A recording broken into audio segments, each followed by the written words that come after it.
the pro-Israel crowd is not so happy about this. Oxford Union, the prestigious student-led debate society, hosted a debate on what is a greater threat to regional stability, Israel or Iran. Well, the large consensus was that Israel is a greater threat to regional stability than Iran. Shocker. Who would have thought? So here's just a quick summary of it. Oxford Union votes Israel greater threat. On November 13th, the Oxford Union Debating Society passed a motion declaring Israel a bigger threat to Middle East stability than Iran, with 265 votes in favor and 113 against. Former Palestinian Authority Prime Minister accused Israel of expansionism, apartheid, and genocide, while UN Watch's Halil Nunor defended Israel against Iran's support for proxy groups like Hezbollah and the Houthis. The debate amid Israel's 2025 strikes across multiple countries, like 8 countries, drew polarized reactions on social media. So I don't want to spend too much time on showing you guys tweets, but one person stated, wait, the country that is invading Palestine, Lebanon, and Syria has bombed Palestine, Lebanon, Syria, Yemen, Tunisia, Iran, and Iraq, runs torture camps, and is committing genocide and apartheid is a bigger threat than the one who has not? Huh, weird. Who would have thought? The apartheid in the West Bank, the onslaught in Gaza, but Iran is the bigger regional threat to peace than Israel. Interesting. So there's a lot we can dissect here. The first off is that Israel doesn't have set borders. Israel is an expansionist state, which is not something that you need to accuse Israel of, because Israeli leaders have no problem stating that their goal is expansion, and not just expansion into the West Bank and Gaza, which in of itself is already violating international law, but beyond that, southern Lebanon, Damascus, even the Sinai Peninsula, Cairo, Iraq, Saudi Arabia. Now, you might find this to be fringe rhetoric, but Israeli officials stated themselves that they believe in a greater Israel from the river to the river, not the river to the sea, but from the Nile to the Euphrates. We've heard Israeli settlers like Daniela Weiss state that everything is the promised land from the Nile to the Euphrates. We've even seen Israeli leaders go on podiums hosting a map of Greater Israel, which is both the West Bank, Israel, and Jordan combined, the whole country of Jordan. Israeli leader Smotrich was seen back in 2023, I believe, on a podium with a map of Greater Israel. Take a look at this here. Let me go ahead and share my screen for you guys. There you go. You should be able to see it now. Look at that.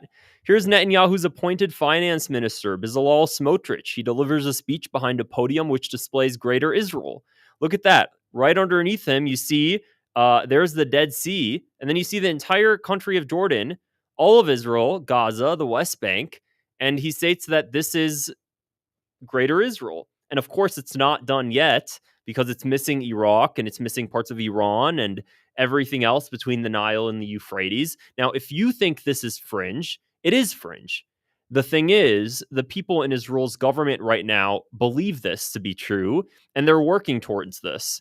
So that's the first thing. Now, you might be wondering, well, just because you have some radicals believing in this, like radical settlers and radical prime ministers, it doesn't mean that Israel's going to be capable of doing this. Well, take a look around.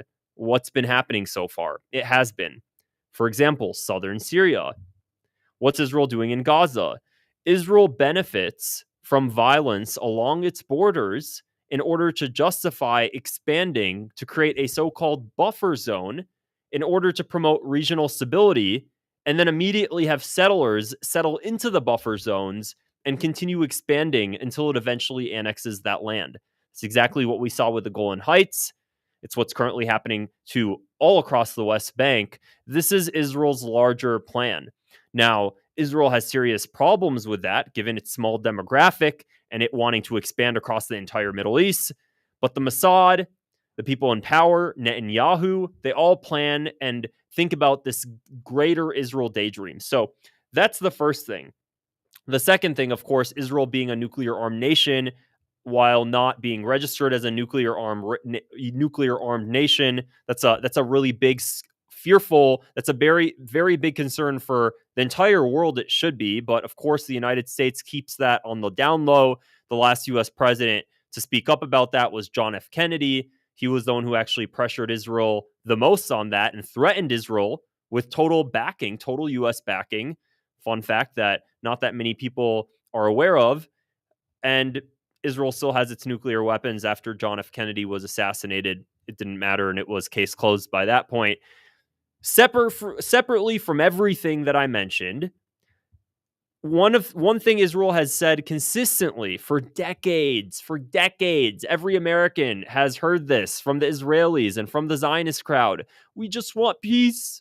We're the Israelis. We want peace. We've given so many peace opportunities. The Arabs, they're horrible. They they don't want peace.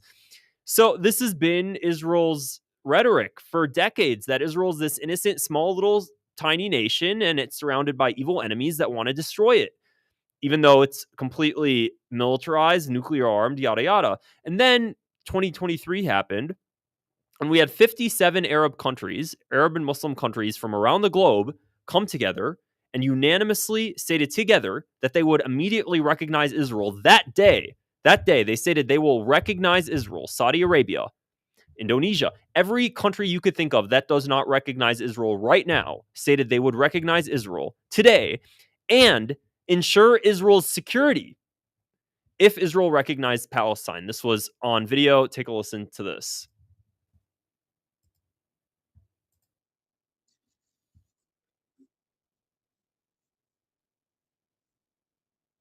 We're here, members of a Muslim Arab committee mandated by 57 Arab and Muslim countries. And I can tell you here, very unequivocally, all of us are willing to, right now, guarantee the security of Israel in the context of Israel ending the occupation and allowing for the emergence of a Palestinian state, independent state, along the efforts that we all agree. He is creating that danger because he simply does not want the two-state solution. And if he does not want the two-state solution, can you ask the Israeli officials, what is their end game?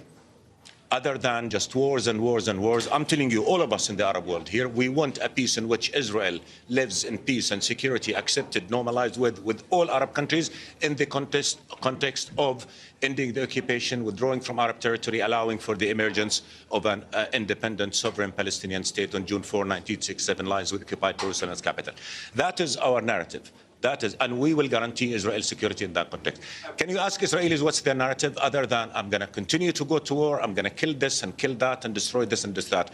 The amount of damage that Israeli government has done, 30 years of efforts to convince people that peace is possible, this Israeli government killed it. The amount of dehumanization, hatred, bitterness will take generations to navigate through. So ultimately the question is, we want peace. And we've laid out a plan for peace. Ask any Israeli official, what is their plan for peace? You'll get nothing because they're only thinking of the first step. We're going to go destroy Gaza, inflame the West Bank, destroy Lebanon. And after that, they have no plan. We have a plan. We have no partner for peace in Israel. There is a partner for peace in the Arab world. There you have it. You really can't say it more clearly than that. That's the whole damn Arab world. That's everybody that doesn't recognize Israel now coming together, stating that they will recognize Israel. Israel, of course, ignored it. Western media, of course, refused to report on it. That was Al Jazeera. That wasn't Western media. Why? You think CNN and Fox News are going to report on that? Absolutely not. Oh no, we can't have Americans realize we're the problem. Delete. I know they can't see that. It's going to ruin decades of propaganda saying that we're innocent and we are we're the victims. Delete that. So that's the situation that we have at hand. The Israelis playing victim, begging for sympathy and your tax dollars as Americans, and the Arab world stating, okay, we'll do what you want, which is peace. Now, do your part. And the Israelis being like, well, wait a second, that's really not part of our agenda. We want to bomb the whole entire world and use American tax dollars to do it, and parasitically occupying a nation, the United States government, in order to successfully complete that plan. Oops. So that's the situation at hand. And who knew that Iran wouldn't seem as much of a threat than the only Jewish state, as they call it, is in the Middle East? Who knew? Like, whole surprise, crazy. So that's really it for this video, guys. If you found this interesting, go ahead and click the subscribe button below. I'll quickly go through the comments. Q Wordy, did you see that extra moved Hebrew translations? I did. I actually just made a previous video on that, literally just a few videos before this, so check it out. The greater than alligator is faced the wrong way, brother. Oh, thanks, appreciate it. A partner for peace in the Arab world will be ignored by Israelis. The greater that is turned in the wrong way. Okay, I appreciate the feedback for that, guys. Anyways, I will see you guys in the next video. Take care. Have a good day. Bye.